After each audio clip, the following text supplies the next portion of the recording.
एक बार की बात है, एक गांव में रामू नाम का किसान अपनी पत्नी के साथ रहता था। उसके पास में 2 बैल और अपना एक छोटा सा खेत था, जिस पर वो रात दिन मेहनत करता था।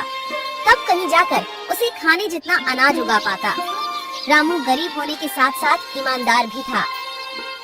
रामू की पत्नी हमेशा अपने भाग्य को कोसती रहती। न जाने किस जन्म के पाप भोगने पड़ रहे हैं, जो इतनी गरीबी उठानी पड़ रही है। न जाने भगवान अपनी किस दिन सुनेंगे। अरे भाग्यवान, अपन कर्म के अलावा और कर भी क्या सकते हैं। देना नहीं देना ये सब तो ऊपर वाले के हाथ में है। अपने सोचने से क्या होगा। कह तो तुम सही रहे हो, मगर 2 साल से अपने गांव में ठीक से बारिश नहीं होने के कारण फसल खराब हो रही है। गांव में बाकी किसानों के पास तो गाय भैंस है, जिससे उनका तो गुजारा चल जाता है, मगर अपने पास तो केवल एक छोटे से खेत के अलावा कुछ भी नहीं है। और बारिश नहीं होने के कारण उस खेत में भी फसल नहीं होती। पता नहीं इस बार भी क्या होगा। हाँ, ये बात तो तुम सही कह रही हो। पिछले 2 साल से ठीक से बारिश नहीं होने के कारण फसल बर्बाद हो रही है। और अब तो कुएं भी सूखने लगे हैं, उनमें भी पानी अब कम बचा है। पता नहीं इस बार खेती में क्या होगा, ये तो ऊपर वाला ही जाने। चलो भाग्यवान, अब मैं चलता हूँ।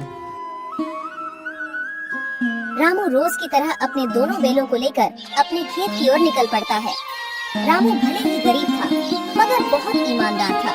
वो दूसरों का भला ज्यादा सोचता था और वो हमेशा अच्छे कर्म करने की समझ रखता था। और फिर रामू खेत पर पहुंचकर खेत पर मेहनत और लगन से काम करने लगता है।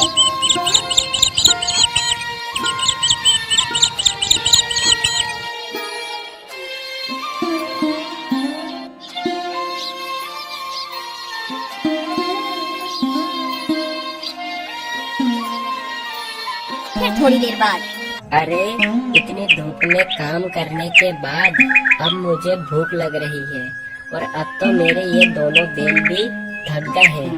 एक काम करता हूँ, मैंने अपने आधे खेत की तो जुताई कर ली है और आधे खेत की जुताई अब मैं कल कर लूँगा। मेरे बेचारे बैल भी थक गए हैं। चलो चलो अब अपन घर चलते हैं। रामू खुद से ज्यादा अपने बैलों का ख्याल रखता था। वह अपने बैलों से ज्यादा काम नहीं करवाता और रामू अपने घर पहुंच जाता। अरे ओ भाग्यवान, भाग्यवान, भाग्यवान, आज धूप में काम करते करते मुझे बहुत तेज भूख लग रही है। जाओ जाओ, तुम घर में जो कुछ भी है वो फटाफट से लेकर आओ। जब तक मैं अपने दोनों बैलों को चारा डालकर आता हूँ, जब तक तुम खाना परसो। इतने ही बीच में उन्हें एक आवाज सुनाई देती है। ये किसकी आवाज है? वह दोनों बाहर निकलकर देखते हैं तो एक साधु महाराज उनके घर के बाहर भिक्षा मांगने के लिए खड़े होते हैं। जो कुछ भी घर में हो, चावल, गेहूँ, बाजरा, दाल, वो मुझे दे दो बेटा। अरे साधु महाराज, हम सब पहले से ही इतने गरीब हैं। हम जैसे तैसे करके अपना जीवन गुजार रहे हैं। ऐसे में हम तुम्हें कहाँ से दान दें? गरीब किसान की स्थिति देखकर बाबा जी समझ चुके थे और बोले, कोई बात नहीं बेटा, कोई बात नहीं। ठीक है बेटा, अब मैं चलता हूँ। मैं किसी और घर से भिक्षा मांगकर खा लूँगा। अरे भाग्यवान, अपने घर में बाबा को देने लायक कुछ भोजन है क्या? क्या अपने घर में कहाँ से आएगा? अपने घर में बाबा को देने लायक कुछ भी नहीं है। केवल थोड़े से चावल थे जो तुम्हारे लिए बने हैं। अगर वो बाबा को दे देंगे तुम्हें भूखा रहना पड़ेगा। रुकिए बाबा, भाग्यवान जाओ, जो मेरे हिस्से का भोजन है वो जाकर बाबा को दे दो। मगर फिर तुम क्या खाओगे? अगर बाबा को तुम भोजन दे दोगे फिर घर में एक अन्न दाना तक नहीं है, तुम्हें भूखा रहना होगा। उसकी चिंता भाग्यवान तुम मत करो, मैं तो भूखा रह लूँगा। मगर बाबा को मैं अपने घर से भूखा जाने दूंगा तो मेरे गले से वैसे भी खाना नहीं उतरेगा। जाओ, तुम बाबा के लिए वो भोजन ले आओ।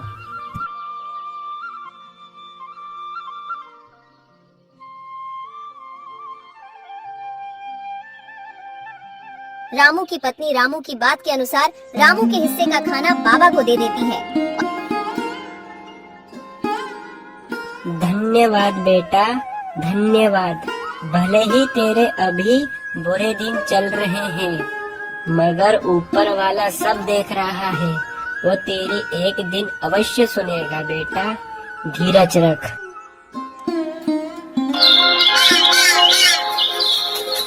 फिर सुबह हर रोज की तरह रामू आज भी अपने 2 बैलों के साथ खेत की ओर चल देता है।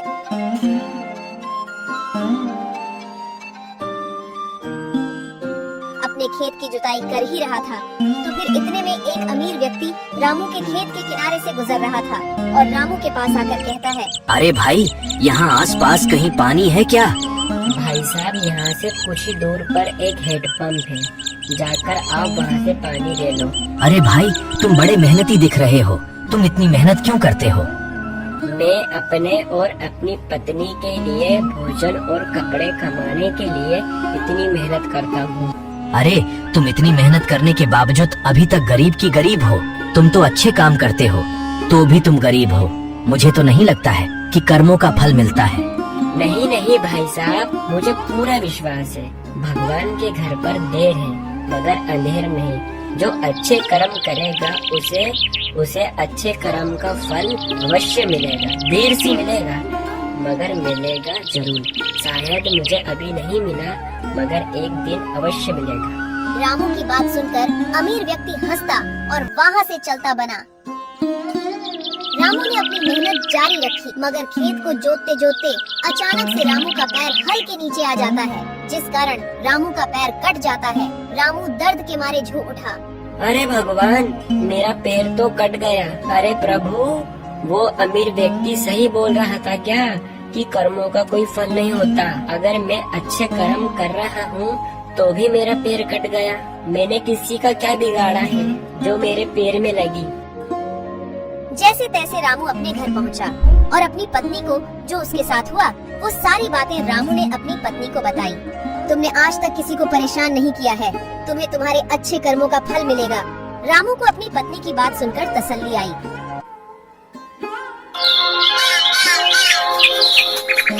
फिर अगले दिन रामू जख्मी होने के बाद भी अपने दोनों बैलों को खेत की ओर ले जाता है।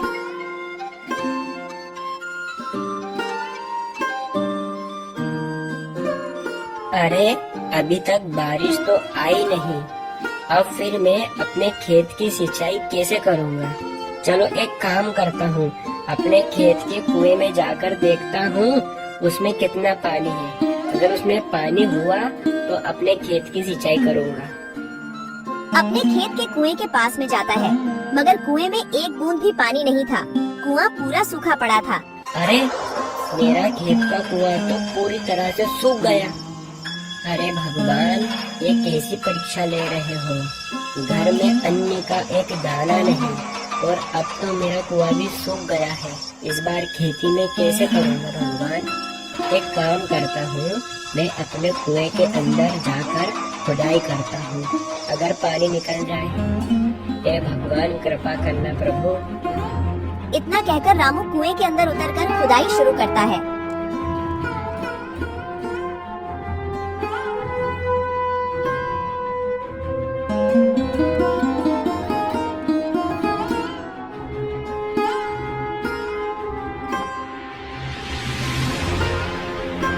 थोड़े समय बाद अचानक से कुएं के एक पत्थर के अंदर से पानी निकलने लगता है। ये पानी कहाँ से आया?